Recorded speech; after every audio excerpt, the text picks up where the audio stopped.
Hey sneak peekers, we're here at the premiere of Space Station 76 to interview the cast and crew of the film. Check it out. I really hope that we did capture exactly what people thought the future would be like in the 70s. I mean, certainly it captured what I had hoped the future would look like. And why we said it then was that I really wanted to tell a story that kind of explored what it was like to be a child in the 70s in the suburbs, which was my experience. And it seemed like setting it on a spaceship was the perfect metaphor for the isolation and the loneliness some people were feeling out there in the suburbs. Well, I actually played the character of Ted, which is Matt Bomer's role in the play, so I do feel a certain affinity to that. But actually, I mean, I've lived with these characters for so many years to get this movie made that I do feel like they all just, you know, in a way, you know what? I think that there's a piece of each character in all of us, and hopefully that the audience will feel that empathy for the characters and their very human struggles. You have a character, Donna, in the film. Tell us a little bit more about her character. Yeah, she's delicious, first of all. She's so interesting to me because she, to me, embodies so many things about the 70s. She's a little bit of a holdover of the 50s, I would say, so she's not a particularly progressive person, has a lot of old-fashioned ideas, but is very controlling, very angry, kind of my forte. Anyway, and so she has a lot of tension about the dynamics of the ship. She wants to keep it controlled. She wants to keep it in order, and she's not very comfortable when someone comes in and challenges that, least of all a newcomer like Jessica, who comes in and is an assistant captain and is kind of cutting edge of future feminism. So what was the process like from bringing it from the play to a film? I credit Jack entirely with that. He came to us about 13 or 14 years ago, a group of his funniest friends, and he said, I'd like to do basically the ice storm in space, a small group of people who are stuck together, very angry at each other, can't express it, working that out. So we developed that over about a year, I'd say, and we performed it at the HBO Workspace at that time, and then the Comedy Central space as a play. And I would say it became a little bit of a cult hit in LA because it was very, very special, as you see in the film, and very unique. So then we wrote a pilot actually for Comedy Central and sold it to them. And then we all went on our merry ways, but that body of work of the play became then the film, and Jack shepherded it and shaped it into an amazing story. I know that you play Captain Glenn in this film, and so he's a kind of a complex character. You know, he's emotional and a lot of things. Do you feel like you really relate to him, or kind of the opposite?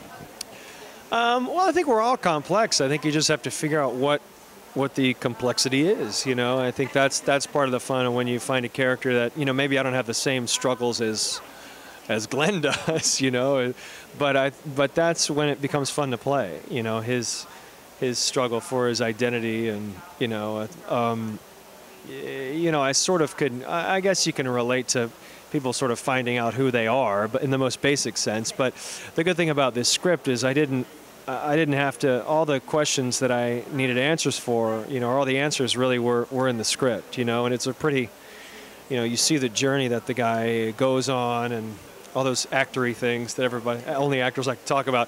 So you sort of have to work backwards, and if you've got a guy that by the end of the film is going to come to a great conclusion about his own life and sexuality, then you sort of work backwards and bottle it up as you go along. That's fun to play. And if Omega 76 space station was a real space station, would you want to live on it or no? I don't know. You know, I lived in the city for a long time. I need some grass and some trees and a place for my dog to run and my boys to run around in. So I think I'd go there for a little while, then come back home. So your character is Ted in this movie. Yeah. So tell us a little bit more about him. Ted is the mechanic on the space station, and much like a typical guy, he wants to fix everything. And, you know, he's one of those guys where just no good deed goes unpunished. He's really trying to be the best husband he can be, the best father he can be, and it all just continually blows up in his face. And he's sort of realizing that this perfect life that he's working so hard for isn't really all it's wrapped up to be, and maybe his happiness lies in a different place. And a lot of the drama comes from when the new captain assistant comes in and stirs everyone up and everything. So what would you describe the relationship between Ted and Jessica in this movie? Jessica, well, I mean, her character sort of introduces the whole women's lib movement that was going on at that time, and the fact that a very, quote, macho captain played by Patrick has issue with a woman taking orders from a woman.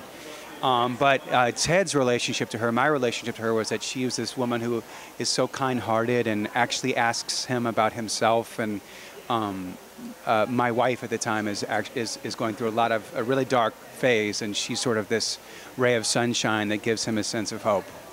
And if Omega 76 was an actual space station, would you live on it or would you not? Oh man, I don't think so.